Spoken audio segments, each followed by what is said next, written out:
Hey guys, what's going on? So this, I didn't think that I was gonna make this a video, but I remembered a couple of things that I wanted to talk about before that I definitely didn't make a video, and then that added with this, I was like, you know what? It sounds like a good video now. One thing that I wanted to talk about like a long time ago, and then it was too short of a thing. I could have made it like one of those YouTube shorts, but it just didn't feel like a lot to talk about.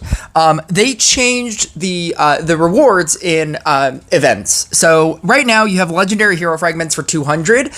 When you click this, you get one of the following. So it's random, obviously, and then you have the casket of choice. This one you get to pick, so you get to select any of the rewards, and then legendary cards, you're never going to buy that because if you're going to spend 100 on a legendary through event tokens, you're going to just want an event unit. That would just make sense, especially if it's going to be the same cost. I could see it if it was like 50 tokens, maybe you would want to buy like just regular legendaries, just random regular legendaries, but because this is events, like the best units in this game are going to be in this chest.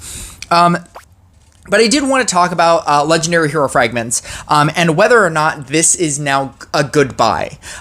So it's 200, and I want to say that you still get 180, but we're going to count this. So this is 10, 20, 40, this is 80, 100, and then this is 80. Yeah, so you're still getting 180 for basically what is essentially $10. So 180 times times 5, because you're doing 5 events of this for $50. I'll get to why. This is if you spend $50 into these events and you get the maximum amount of rewards, which is 180, you'll get 900 tokens. 900 tokens divided by 200. If you use every single ounce of your tokens into getting legendary heroes, you will get 4.5 pulls of legendary heroes. So you are still essentially getting 8.5 legendaries, but now it's random. Before, I believe it was 200, but you got to choose which legendary, which is better, but still worse than, and this is the whole reason for why we're doing it as a $50 thing. It's better, it's still worse than just spending $50 for 10 fragments. Getting 8.5 fragments for $50 is still not a good value. I would still not recommend doing that in event tokens. That being said, I currently have a level 29, almost a level 30, so that I can get the armor destruction and the phantom damage, and the destruction of monster armor. I am one necromancer shard away from getting that ability. The reason why my necromancer is that high and nothing else is because I actively spent money into events a long time ago. This was like magic crystal time. Back when you could spend, I think it was like $12 and you could get like 5 shards, but this was back when level 20 was the max, so you were getting much more value out of it. And I just, over the course of like, I don't know, 3, 4, 5 events, I got to a level 30. And then, granted, with all of the expeditions, I've also been able to raise this, but beyond that, past when they like very specifically changed all of the events, when they collected all of the event tokens together, this was back when it was separate, when each event had its own thing. And I was actively spending $10 in every single event. And at a certain point, whatever the Necromancer event was at the time, I didn't care about either legendary. And so I still wanted to spend money in the event. And so then I used that time to start farming a Necromancer. If your question was why a Necromancer, not a Zeus, because Fortuna wasn't even invented yet. The reason why a Necromancer and not a Zeus was because I think Zeus just makes every deck good, whereas Necromancer is very specific. You could make toxic decks, which was the obvious choice, but you could also do DPS DPS toxic decks as well as an option. Nobody was doing it at the time, but I thought that Zeus was just generically good for every deck, and then it would just make every deck good. So that is the actual choice that I would give you. Like, if you wondered what legendary hero should you invest in, it's probably Zeus, even more so now because of the Gunslinger Scrapper change. Now with Gunslinger in the game, I think Zeus is much better. You're able to put all of your you're able to put your Gunslinger on a Zeus tile and then upgrade your Gunslinger to 7, and then proceed to, as every time a thing gets to a 7, move something else onto all 4 of your tiles and then level up your entire field like that. At that point, you don't even need a Scrapper, you don't even need a Dryad. You can do everything, and with the extra space, you can do a second support card. So not only could you run a Trapper, you could also run a Chemist. You could run a Trapper and an Enchant Sword and a Witch and a Summoner. You know, like, you can go crazy with it if you don't need to run an upgrade card.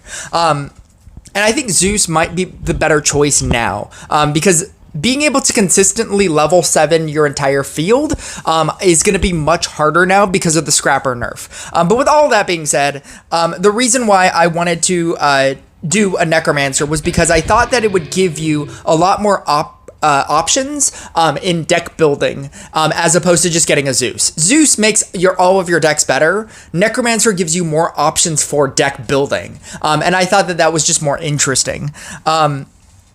And so I built this, and I wouldn't recommend this necessarily, but once you get into 7K trophies, you start facing literally just anybody. Just wacky people. Just people with 1,000 crit, people with like 2,000 crit, with like the Boreas Grindstone deck. And I, just for fun, because I don't care about anything beyond 7K trophies, like, once I get my Magic Orbs and all of those things, once I get, the Magic Orbs, the Celestial Shards, once I get to the 7K, the shop, I just don't care. Everything else is just bonus to me. And I'm just like, if I raise my levels higher, if I get to, you know, this 50 tokens, this 100 tokens, this 50 tokens, this 100 tokens, that just helps me for the next month.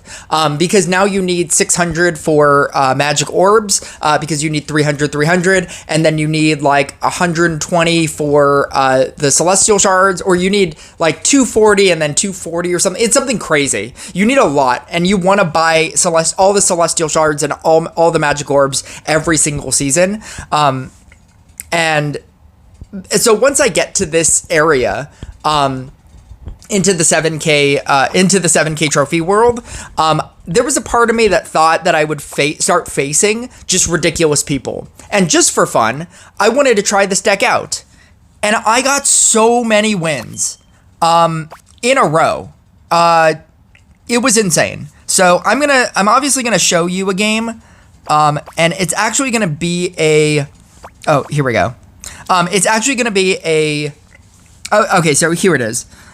This is when I changed. I think I accidentally had Gift of the Raven, and so I just immediately quit this game. Or not immediately, but when I realized that it was Gift of the Raven and not Cruel Joke, the Cruel Joke side, I switched. And so this is a wave 1 quit. This is a wave 2 quit, wave 1 quit, wave 1 quit, wave 1 quit, wave 1 quit, wave 5. This one actually went for a little while, and I ended up beating him. This is a wave 1 quit. This is a wave 1 quit. This guy actually, I thought that I had this game because I beat the other guy with a similar monk deck. But this is a wave 7. He just beat me. I don't know. It just happened. I got a wave 4. I got a wave 1 quit. And then this is now tournament. This tournament game I wanted to show you because this showcases like the power of this deck. This guy doesn't have, I don't think he has cleanse, but he kept going. He kept ticking along. A lot longer than I thought that I would have thought. But it's basically just get your Treants onto the Necromancer tiles. There's not a lot to say about this. Just get your Treants onto the Necromancer tiles. Minimize the amount of Treants that you have on the field, so that when you do use the ability, because whenever you use the ability, it's gonna go to random Treants. So if you decide to summon in and you have like 5-6 Treants on the field, but what you're leveling down is a level 3. 3 of those random things, probably ones that you don't want, are gonna get the upgrade. And so what you want to do is just constantly minimize your field to where the ones that you want to get the upgrade are getting the upgrade. Just be aware of how many things you have on the field.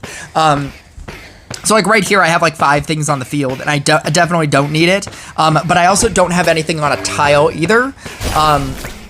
Always try to upgrade your witch before you send them. Early game, it doesn't really matter because sometimes you just need to get rid of your field in order to keep summoning in, like right here. He was using Trickster on me, so I didn't even have the mana to do it, and I didn't want to wait.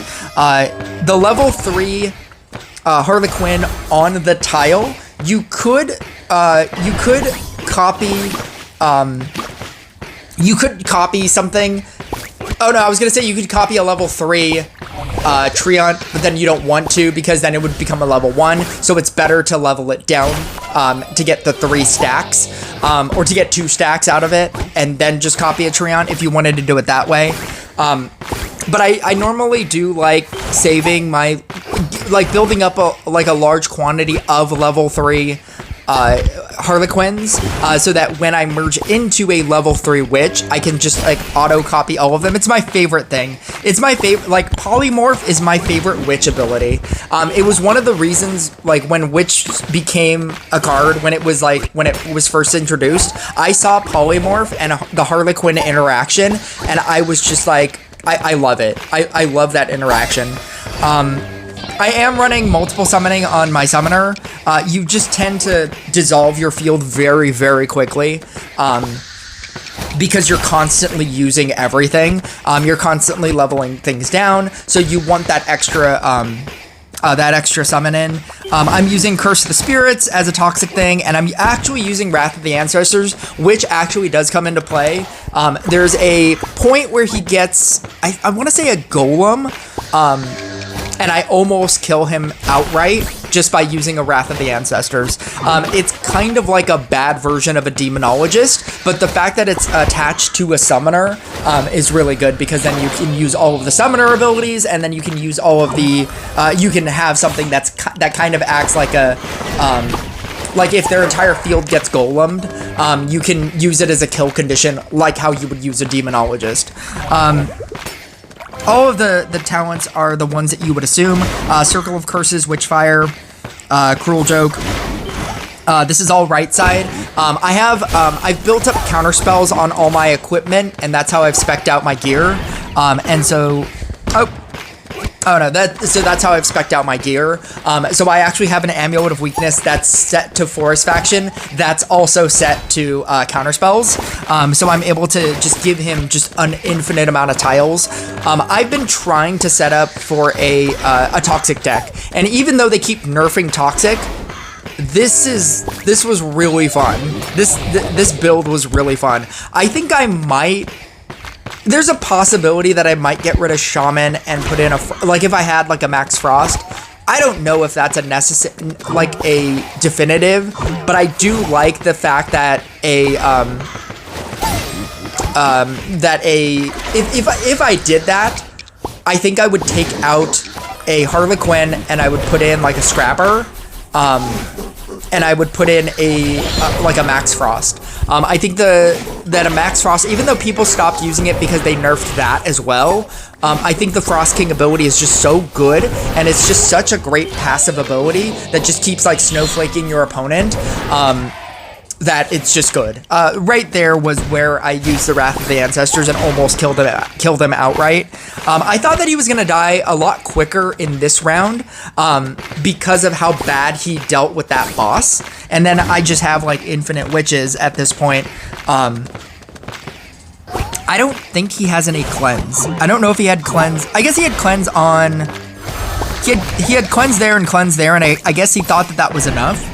I don't know why he's running Trickster, but like he should definitely be running Mermaid. But yeah, I think that once you get to 7K trophies, and if you have like a beefy enough toxic deck, I think you should start using it, because you should start playing just random people. And I think that the climb to get to 7K trophies, you've earned something that's easy. And that's what this is. Like, you just start facing, like, prior to 7K, you face the most ridiculously difficult players. And once you hit 7K, you face all the players that you should have been facing on the climb. And that's how I got like 9 wins in a row with just showing people this deck. I think you could run a Snowflake if you want to run like a budget-friendly version of this deck. I do think that Treant is better than a robot, because you can keep leveling everything down, and it gets more powerful.